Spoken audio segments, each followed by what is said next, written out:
اختصار کے ساتھ بتا دیں کہ اس کا اہتمام کس انداز میں کرنا چاہیے، کوئی خوشبو لگا کے نہا دھو کے کچھ اس انداز میں جانا چاہیے کیا؟ کچھ لوگ جو ہے وہ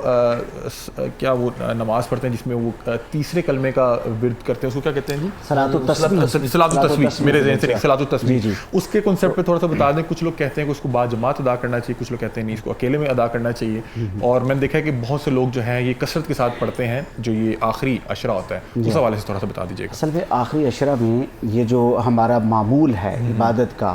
ویسے تو صفائی کو نصف ایمان اسلام نے کہا ہے،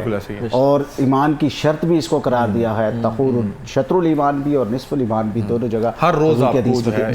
صفائی کا اہتمام کرنا چاہیے۔ لیکن جب ہم صفائی کرتے ہیں، مطلب ایک ظاہری صفائی ہم اپنے جسم کی کرتے ہیں، تو اس کا تعلق باطن سے جڑا ہوا ہوتا ہے۔ ہم خود میں ذرا ایک بار اس فیلنگ کو ہم علی بھائی دیکھیں نا، جب ہم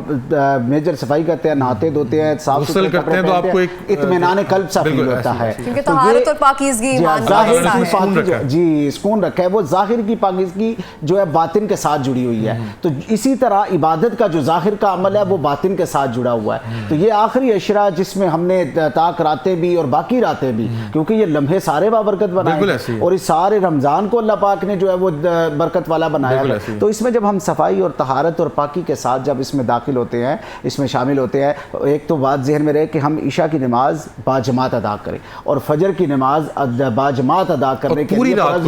اب اس کو اس کور کے ساتھ کہ دونوں فرائض کی ادائیگی کے ساتھ بیچ میں جتنی نفلی عبادات کی جائیں وہ بہترین عبادات ہیں۔ جیسے ڈاکٹر صاحب نے بھی یہ بات کہی کہ امام حسن کے قول کو جو ہے وہ ذکر کیا، انہوں نے لیلۃ البراء کے لیے بھی یہ ذکر کیا، اور انہوں نے کہا کہ میں 3 حصوں میں اسے ڈیوائیڈ کرتا ہوں، اور بڑی خوبصورت ڈویژن کی ہے۔ کیا بات ہے! مولا علی شیر خدا کی گود میں اور ان کی تربیت میں اور ان کا خون جو پرورش پانے والے سیدات نساء العالمین، طیبہ طاہرہ عابدہ زاہدہ، ان کی گود میں اور ان کا دودھ پینے والے شہزادے کی میں کیا بات ہوگی! وہ سردار جو ہے اس کا معمول کیا کریمانہ ہے، کتنا خوبصورت ہے کہ وہ معمول بتا رہا ہے کہ یہ کیسے، یعنی کہ قرآن پاک کی تلاوت، چونکہ یہ سارا مہینہ ہی قرآن سے جڑا ہوا ہے، رمضان کا سارا مہینہ، اور یہ نزول قرآن کی راتوں میں سے لیلۃ القدر ہے اور اس کو اسی شان کے ساتھ جڑا ہوا ہے۔ اسی وجہ سے پھر قرآن پاک کی تلاوت، اور ہمارے ہاں معمول کیا ہوتا ہے کہ قرآن پاک کو صرف پڑھنا، جے چاہے کہ ثواب ہے ایک حرف پر، اس کو سمجھنا۔ قرآن خود کہتا ہے فلا یتدبرون القرآن، کیوں نہیں تم اس میں فکر کرتے، تدبر کرتے، تفکر کرتے؟ تو وہ دعوت ہے قرآن کی کہ ہم اس کو سمجھ کے پڑھیں، یہ بہترین عمل ہو گیا۔ پھر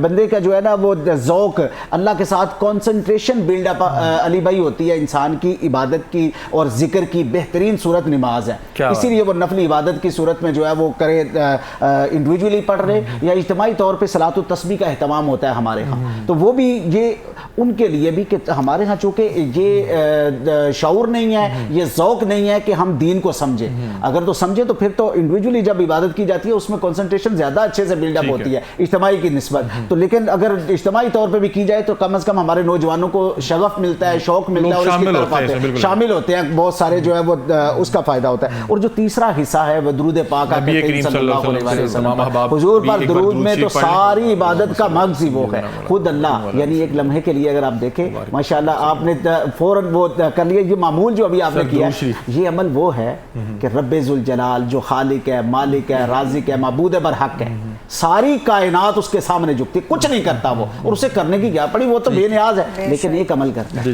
وہ اپنے محبوب پر درود پڑھتا ہے۔